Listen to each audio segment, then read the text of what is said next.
আসসালামু আলাইকুম। প্রিয় আমার সহযোদ্ধা ভাইরা কেমন আছেন? আশা করি সকলে ভালো আছেন এবং সুস্থ আছেন।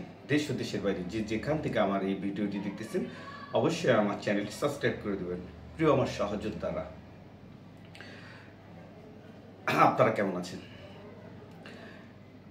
আসলে সর্বপ্রথম একটি বিষয় নিয়ে আলোচনা করি, সেটা হচ্ছে বিভাসচন্দ্র কার।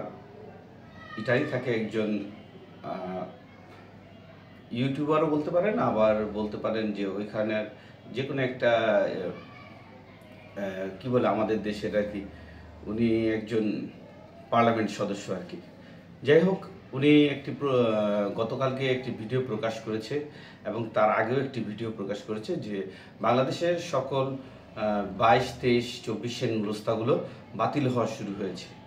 আসলে উনি একজন বড় মাপের লোক। যাই হোক, উনি যে কথাটা বলেছে, আসলে কথাটা কতটুকু সত্য এবং কতটুকু মিথ্যা, বিষয়টা আসলে উনি যা বলেছে ওটা মানে একদিকে সত্য, আর একদিকে আংশিক, মানে পুরো কথাটাই উনি বলেনি। সেটা হচ্ছে, আপনারা সকলে জানেন বিগত 2022, 23 সালে এবং 2024 সালে যারা মানে 23শে ডিসেম্বরে যারা ফ্লুসিতে আবেদন করেছিলেন, তারা দীর্ঘ প্রায় 1.5 বছর 2 বছর হয়ে গিয়েছে। বিষয়টা এরকম যে অনেক মালিক আছে যে পরবর্তীতে তারা কাগজ দিয়ে অন্য দেশ থেকে তাদের লোক এবং কোটা ফিল আপ হয়ে গিয়েছে, এবং অনেক মালিক আছে তার কোম্পানিটা সে এক্সচেঞ্জ করছে, হয়তো কারো কাছে বিক্রি করে দিয়েছে, অথবা কোম্পানি বন্ধ হয়ে গেছে। এমন অনেক কোম্পানি আছে যেগুলো ছোট ছোট কোম্পানি, যেগুলো তারা শুধুমাত্র এই লোক আনা নেওয়ার কারণে কোম্পানিগুলো চালু করেছিল। তাদের দেখা গেছে তারা 2 বছরের বেশ কিছু লোক নিয়ে এসেছে, এই জন্য কোম্পানি বন্ধ করে দিয়েছে। অনেকে আলেজ্য 1-2 বছর, অনেকে ঋদিত্ব বা তাদের যেই আয় ব্যয়ের যে হিসাবটা, ওরা অনেকে এখন এগুলো মানে সকল কিছু বাদ দিয়ে দেওয়ার কারণে, ডকুমেন্টসগুলো বাদ হয়ে যাওয়ার কারণে অনেক মালিক অটোমেটিকলি আমাদের কাগজগুলো বাদ হয়ে যাবে। কিন্তু তার অর্থ এই না যে 22, 23, 24-এর যে নুলস্তাগুলো, ওইটি সকল নুলস্তা বাদ হয়ে যাবে। আপনারা এখানে বিভ্রান্ত হওয়ার কিছু নেই, কারণ বর্তমানে এখনো কিন্তু 2000 আমরা 23-এ যারা জমা দিয়েছি, 24-এ যারা জমা দিয়েছি, তারা কিন্তু এখনো রিটার্ন পাসপোর্ট কিন্তু সাবমিটের জন্য ডাক পাচ্ছে। তাহলে যদি সবই বাদ করে দিত, তাহলে তারা এটা একটি গেজেট আকারে প্রকাশ করে বাদ করতো। আপনারা এটাতে সম্পূর্ণরূপে বিভ্রান্ত হবেন না। যাদের মালিক সঠিক, যারা এখনো কর্মী নিতে আগ্রহী এবং যারা নিজস্ব মাধ্যম থেকে কাগজ উঠিয়েছেন, তারা সকলেই ইনশাআল্লাহ ভিসা আজ হোক কাল হোক পাবেন। কিন্তু ওনার কথাটা আসলে উনি পুরোপুরি ডাইরেক্ট বলেছেন যে সকল কাগজই বাদ হয়ে যাবে। বিষয়টা আসলে এরকম না। কাগজ তো অনেক বাদ হবে, আপনিও জানেন আমিও জানি। আমার দেখা গেছে একই মালিকের 30টা কাগজ উঠছে, তার মধ্যে দেখা গেছে মালিকের নেওয়ার ক্ষমতা আছে 10 জনের, বাকি 20 জন বর্তমান সময় ভিসা পাবে না, এটাই স্বাভাবিক। তার অর্থ এই না যে 30টা কাগজই বাদ হয়ে যাবে। প্রিয় আমার সহযোদ্ধা ভাইরা, আপনারা অনেকেই আমাকে এই বিষয়টার জন্য SMS করেছেন, ফোন দিয়েছেন, হোয়াটসঅ্যাপে নক দিয়েছেন। আসলে বিষয়টা বিভ্রান্ত হওয়ার কিছু নেই। সকল কাগজ বাদ হবে না। কাগজ যতটুকু বাদ হবে সেটা হচ্ছে ওই যাদের মালিক সঠিক নেই, কাগজ তারা ডকুমেন্টসগুলো 10 দিনের ভিতরে দিতে পারবে না, এবং অধিক পরিমাণে কাগজ উঠিয়েছে বা কাগজ তারা প্রত্যেক বছরই উঠিয়েছে, তারা অন্য দেশ থেকে লোকগুলো নিয়ে নিয়েছে, আমাদের লোকগুলোর কাগজগুলো এখনো হয়নি, ওই সকল কাজগুলো বাদ হয়ে যাবে কাগজগুলো। তাই এটার জন্য আপনারা বিভ্রান্ত হবেন না। এটা আসলে বিভ্রান্ত হওয়ার মতন অনেক একটি ভিডিও উনি করেছেন। যাই হোক, আসলে আজকে ঢাকা বিএফএস গ্লোবালের যে সর্বশেষ পরিস্থিতি, আমি আপনাদের সেই পরিস্থিতিটা জানিয়ে দিচ্ছি এবং সেই সাথে বলে দিচ্ছি যে 26 তারিখ যে মানববন্ধন প্রবাসী কল্যাণ সংস্থার সামনে, আপনারা অবশ্যই এখানে উপস্থিত হবেন। এবং প্রথম দিন যেহেতু 26 তারিখ, সেহেতু আমার ভাষ্যমতে ওই দিন লোক সংখ্যাটা একটু বেশি হবে। আপনারা সকলে ওই দিন অবশ্যই আসার চেষ্টা করবেন। এবং 30 এবং 31 তারিখ যে আরেকটি গ্রুপ ডাক দিয়েছে, এবং আর এক গ্রুপ ডাক দিয়েছে 26 থেকে 31 তারিখ পর্যন্ত। যাই হোক, আমরা সকলেই ভুক্তভোগী। আমাদের সকলে যার মাধ্যমে আমাদের সমাধান হওয়াটা আসলে এখানে জরুরি। এখানে আওয়ামী লীগ বা বিএনপি না, বা জামাত বা এলডিপি বা বর্তমান সময় এনসিপি, তারা না, এটা আমরা ভুক্তভোগী। অতএব আমরা সকলেই ভুক্তভোগী। আমাদের একজনের সমস্যার সমাধান হওয়া মানে বাকি সবার সমস্যা সমাধান হওয়া। তাই আমি আপনাদের বলবো অবশ্যই 26 তারিখে আপনারা এই মানববন্ধন আন্দোলনে যোগ দিবেন, এবং পরবর্তীতে যদি 30-31 তারিখ লাগাতার হয় আমরা অবশ্যই থাকবো, এবং 30-31 তারিখেও যদি অন্য কোথাও হয় সেখানেও থাকবো, কারণ আমাদের সমস্যার সমাধান হওয়াটা অতীব জরুরি। যাই হোক, আমি আপনাদের আজকে ঢাকা বিএফএস গ্লোবালের যে সর্বশেষ আপডেট তাই আমি আপনাদের জানিয়ে দিচ্ছি। আজকে ঢাকা বিএফএস গ্লোবাল থেকে বর্তমান 23 এবং 24-এর রিটার্ন পাসপোর্ট সাবমিটের জন্য প্রায় অনেক লোক গিয়েছে, আসলে কাউন্ট করে বলা সম্ভব না।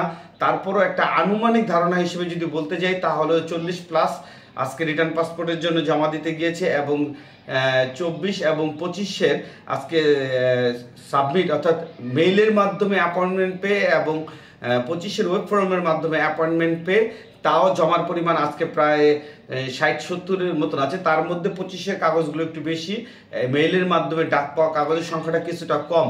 তবে বর্তমান সময়ে কিন্তু আবারও আমার মনে হচ্ছে যে যখন একটা আন্দোলন ডাক দেয় তখনই কিন্তু মোটামুটি কার্যক্রমগুলো চলতে থাকে, যখনই আন্দোলন ডাক শেষ হচ্ছে তখনই কার্যক্রমগুলো স্লো হয়ে যায়। আসলে এটা আমাদের জন্য দুঃখজনক, কারণ আমাদের পক্ষে প্রতিদিন আন্দোলন করা সম্ভব না। আর তারা আরেকটি বিষয় আপনাদের বলে রাখি যে আজকে নেপোলিরও আর কি রিসাবমিটের জন্য গিয়েছে। এই নিউজটা আমার কাছে আছে, কিন্তু আমি আসলে পুরোপুরি এখনো আমি নেপোলির বিষয়টা নিয়ে একটু কনফিউজ হয়ে আছি, কারণ যে খবরগুলো আমরা পাই আসলে সঠিক না বেঠিক এই নেপোলির বিষয়টা এটা আমি এখনো বলতে পারি না। তবে এতটুকু আশা করতেছি এই মাসের শেষ নাগাদ অবশ্যই নেপোলির SMS আসবে। তবে কাছেরটা শহর আলহামদুলিল্লাহ যেহেতু SMS আসা শুরু হয়েছে, তাই আশা করা যায় যে নেপোলির কাজটাও অতি শীঘ্রই আপনারা এই সুখবরটা পাবেন। তবে প্রিয় ভাই আমার, বিজয় সহযোদ্ধারা, আসলে হতাশার কথা যতই বলি আর আশার কথা যতই বলি, যতক্ষণ পর্যন্ত আপনি আমি SMS না পাবো ততক্ষণ আসলে আমরা হতাশই। কারণ আমার আরেক ভাই ভিসা পাচ্ছে আলহামদুলিল্লাহ, বাট আমি যতক্ষণ পর্যন্ত না পাবো ততক্ষণ পর্যন্ত আসলে আমার মধ্যে থেকে এই হতাশাটা কখনোই কাটবে না। এবং আজকে ভিসার পরিমাণ, আসলে ভিসার পরিমাণটা বলা আমার জন্য বিরক্তকর লাগে। এর কারণ হচ্ছে ভিসা ভাই যারা রিসাবমিট করবে এবং 25-এর ওয়েব ফর্মের মাধ্যমে যারা জমা দেবে সকলে ভিসা পাবে, এটাই স্বাভাবিক। এবং ভিসাও প্রতিদিন 70-80-100 ভিসা পাচ্ছে, যা অফিসে জমা দেওয়া হচ্ছে এই ভিসাগুলো দিচ্ছে। এবং সেই সাথে আরেকটি বিষয় না বললেই না, ফ্যামিলি ভিসার কথাটা অনেকেই প্রশ্ন করেন যে ফ্যামিলি ভিসা আসলে কোন কোন মাসগুলো সর্বশেষ দিচ্ছে 2025 সাল পর্যন্ত। আমি আপনাদেরকে বলবো এখনো জানুয়ারি, ফেব্রুয়ারি, মার্চ, এপ্রিল পর্যন্ত মোটামুটি ভিসা দিচ্ছে, কিন্তু এরপর কিন্তু ভিসা দিচ্ছে না। দুই একটা মাঝে মাঝে মে মাসে ভিসা দেয়। তবে আপনারা মনে রাখবেন যে আমি যে জানুয়ারি, ফেব্রুয়ারি, মার্চ, এপ্রিল 2025 সালের কথা বলতেছি, এই ভিসাগুলো দিচ্ছে, এগুলো কিন্তু এমন না যে একদিনে 50 জনকে দিয়েছে, বিষয়টা এরকম না। প্রত্যেক মাসেরই কম বেশি ভিসা দিচ্ছে, এবং সেটা দুই একটা ফাইল করতে করতে দেখা গেছে যে প্রতিদিনই 30-40টা ভিসা, ফ্যামিলি ভিসা দিচ্ছে।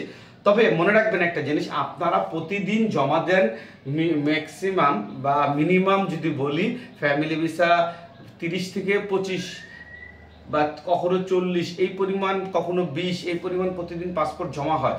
তার এগেইনস্টে যদি আপনি হিসাব করেন প্রতিদিন ওই তারিখের ভিসা যদি দেয় মাত্র 2টা-1টা, তাহলে আপনারা বুঝে নেবেন যে আপনাদের কত পরিমাণ ভিসা এখনো আটকা আছে।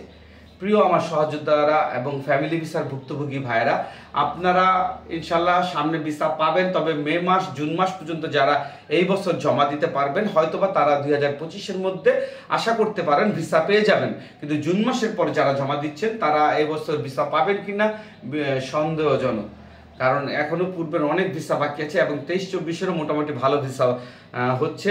ওই যে বললাম প্রতিদিন প্রত্যেক মাসেরই 2-1, 3টা 4টা বা এক ফ্যামিলির 8-10টাও থাকে ভিসা, সেটা কোনো বিষয় না। তবে প্রতিদিনই ফ্যামিলি ভিসা 30 থেকে 50-এর 30-এর প্লাস হবে ফ্যামিলি ভিসাগুলো পাচ্ছে। প্রিয় আমার সহযোদ্ধা ভাইয়েরা, আসলে আমাদের যে 26 তারিখ আন্দোলন, অবশ্যই আমরা সকলে সেই আন্দোলনে যোগ দেওয়ার চেষ্টা করব। আমাদের সমাধান না নিয়ে আসলে আমরা প্রত্যেকবারই সমাধানের জন্য যাই, হয়তো আমাদের ভাগ্যে কি আছে আমরা জানি না, তবে আমাদের চেষ্টা চালিয়ে যেতে হবে। আমাদের প্রত্যেকটা ভাই যতক্ষণ পর্যন্ত সমাধান না হবে তা অবশ্যই আমাদের আন্দোলন চালিয়ে যেতে হবে। এবারে আন্দোলনটা আমাদের ধারাবাহিক করতে হবে, যেহেতু জর্জিয়া মেলোনি বাংলাদেশে আসবে সেহেতু আমাদের এই আন্দোলনটা অতীব জরুরি। যাই হোক, ভিডিওটি অনেক লং হয়ে যাচ্ছে, আমি আর বড় করতে চাচ্ছি না। আপনারা সকলে ভালো থাকবেন, সুস্থ থাকবেন এই কামনাই করি। আসসালামু আলাইকুম। আমি আবু সাহিদ, আমার চ্যানেলটি সাবস্ক্রাইব করে দেবেন।